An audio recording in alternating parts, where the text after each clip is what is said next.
Nightly Musers, followers of the pod, faithful few and hopeful many, this is Anchor by Spotify. If you haven't heard about it, it's the easiest way to make a podcast.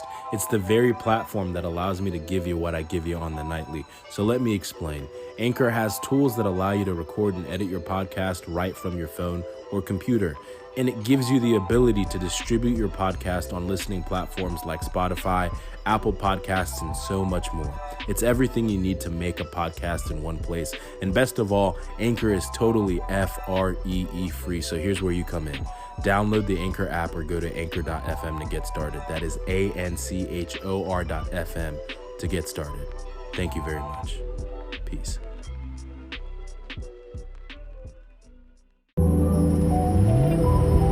What's good? Welcome to the Nightly Muse podcast. This is your host, Tinayeshe. I am on the road, headed to a hang with some peoples.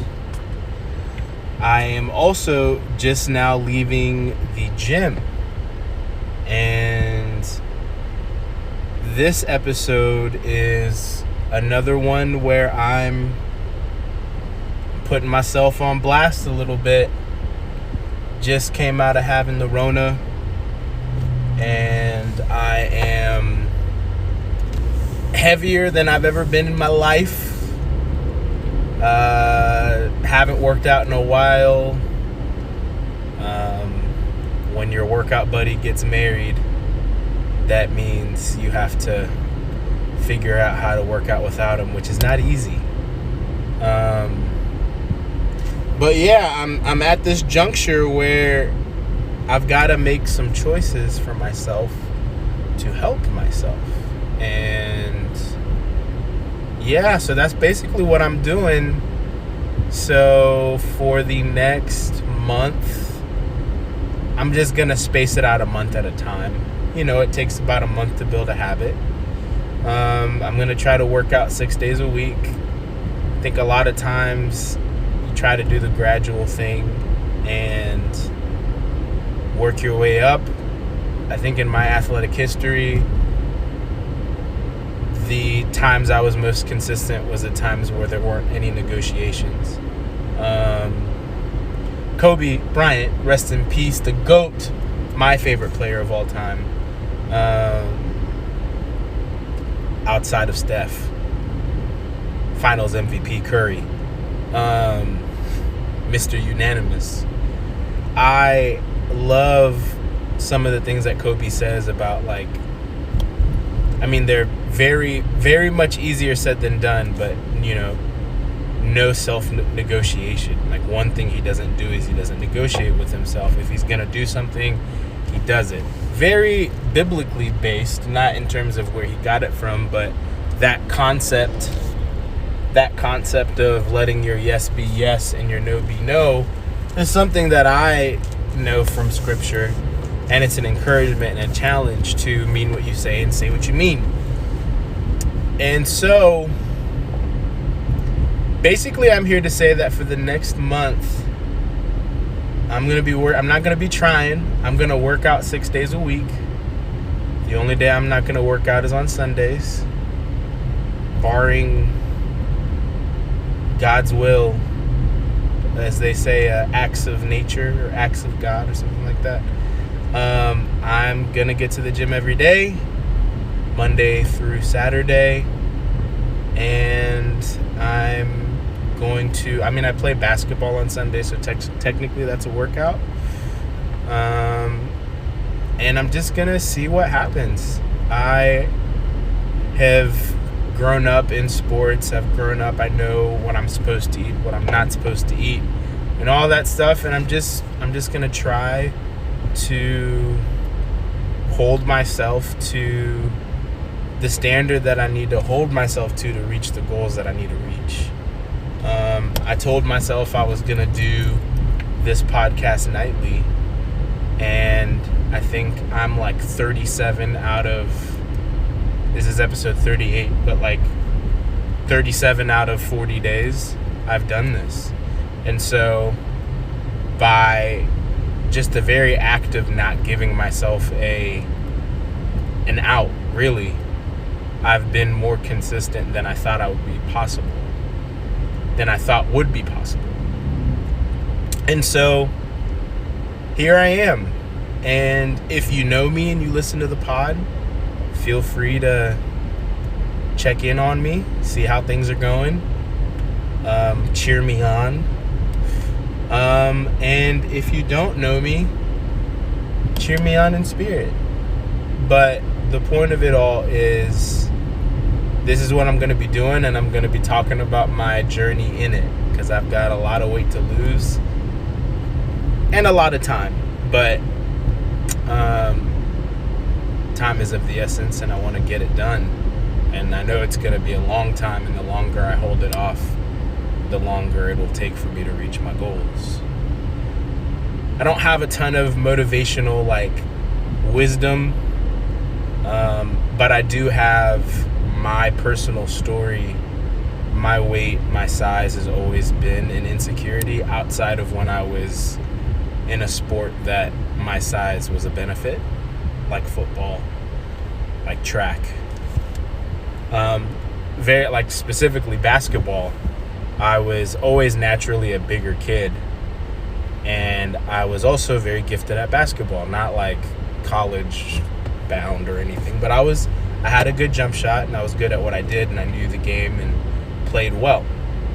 But as I got older, the crossroads was I was too short to be a center, and I was too big to be a point guard. So my options were get skinny or get taller, and neither happened. And so I played football. I didn't stop playing basketball until later, but football became that place where my size was an asset, pun intended. And track, I was strong. I was always naturally strong as well. But I don't play football anymore. I haven't played football in darn near, 7 years? Has it been since my senior? No way it's been 7 years, because that would mean that 2020... Yeah, I guess 2025 fall would be the last... Wow, that's crazy. It's 2022. I'm 4 years away from my 10-year reunion. That's crazy. But anyway, I haven't played football in a long time, and I don't need to be 300 plus or 200 plus. I don't need to be that anymore. I don't need to bench 315 pounds. I don't need to be able to squat 400 plus. I'm not just saying that to flex, but it's true. I was like that back in the day. But the point is, I don't need, it's not functional. It's cool to be strong, I guess, but I don't need it anymore. And over time, one of the things I learned about myself was that I do well with structure. I've always had structure when it came to discipline. Discipline came with structure that was created for me. I talked about this in episodes when I was talking about faith. When you're in an environment where you're kind of forced to be consistent with scripture reading because it's your homework, or scripture memorization because it's your homework, or because you're going to get quizzed on it, you become disciplined while you're in that structure. But when you get out of it, you've never really had to choose it. It was just always something that you did. And as a result, what do you do when it's on you to be disciplined? When you're on your own, when you're not playing football anymore, and you don't have mandatory workouts or mandatory two-a-days or voluntary summer conditioning that's 3 days a week, where you lift, where you run, where you stretch, and you're in shape, right? What do you do when you get out of that framework? And so I learned I'm not naturally disciplined, and that's not a mark against me. It's just the truth. I wasn't naturally disciplined in that way. I'm disciplined about other things. But specifically as it became to my health, working out, eating right, I wasn't naturally disciplined in that way. I didn't love to work out. I loved working out when I had my teammates with me. I loved being with my team. And so I think as I have stepped into this journey, one of the things I also learned is like, man, like this has really been a source of insecurity in my life for a really long time. And I have to figure out how to, I'm not going to be successful at this if I hate myself. I've hated how I looked for years. I went to Daytona. I've mentioned it in passing several times now. And it was the thing that I took away from it that was the most positive thing for me was that was literally the first time that I had but that was the first time in years. So like I can't remember the last time I took my shirt off at the beach or at a swimming pool. Like obviously at a swimming pool you kind of have to, but like if I'm not swimming or if I'm not going into the water, my shirt's staying on. And if I'm at the beach, I'm just gonna go until it hits my knees so I don't have to take my shirt off. Like I was like, yes, being heavy set, struggling with your weight, it does affect your quality of life, but some of the quality of life that it affects is your self-confidence. Some of the quality of life that it affects is just how you see yourself and body image issues. Like that is something that I feel like is very, very like female heavy or dominated as it comes to the conversation of that, but men struggle with that too. And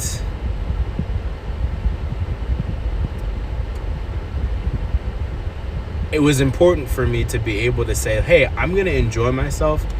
And I took my shirt off and I wasn't any skinnier.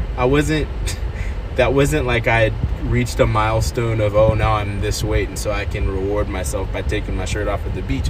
No, I was celebrating my friends who were about to get married, and I just wanted to have fun. And I feel like over the past year, I've learned to like myself. Because I've been aware that I won't be able to be successful if I view myself, if I look at the mirror and I'm wanting to change because I hate who I see. Love is a much better motivator. Love is a much better foundation to succeed. And so that's where I'm at. I've reached a space where I am more at peace with the person that I am, and I'm aware of the things that I need to do to grow. And I think part of this podcast, part of getting ready to put my music out there is that I've needed to do certain things to prepare myself for bigger things. Being consistent with putting out a podcast makes me feel confident or more confident in myself that I can be consistent working out. That I can also, if I'm going to be going to sleep earlier and waking up earlier, that I can read my Bible every day. Like, yes, it's going to be a lot of things that I'm going to be doing, but I haven't been like, it's not like I'm starting to read my Bible every day tomorrow and I'm starting to work out every day tomorrow. I'm starting to do this every day tomorrow. Like, I've been working on those things separately. I've been reading my Bible more consistently because I've been trying to. And so as I strive for the things that I'm striving for, it's only going to go up from here. And so that's where I'm at. That's tonight's episode rather. And if you're listening, we're probably going to up when the episodes are launching, just because I think later episodes are not getting as much attention just because it's late at night and people might be getting ready to go to sleep or binge watching their favorite shows. So still going to be a nightly podcast. It's just going to be closer to, sunset hours, which, once the sun sets, we're reaching dusk. I'm not going to call it the Duskly Muse. That wouldn't make any sense. It's still going to be the Nightly Muse, and it's still going to be in the evening. But it's going to be good, and just be aware that the podcast will likely be airing earlier in the night, which is great. So, yeah, once we get to winter, it gets dark at like 5 anyway. So you understand what I'm saying. It's always going to be different in terms of the sun and nighttime. I'm overthinking this. I'm saying too much at this point. I'm going to be working out every day, and it's going to be fun. I'm going to be chronicling that journey with you guys on this podcast. I'm not going to talk about it every day, but I will talk about some of the things that I'm learning as I go. So, this is your host, Tinayeshe, signing off. Shout out Lowfly. Shout out my friends. Shout out Noah Satterfield, and all the people who have been a part of helping me get to where I am right now, which is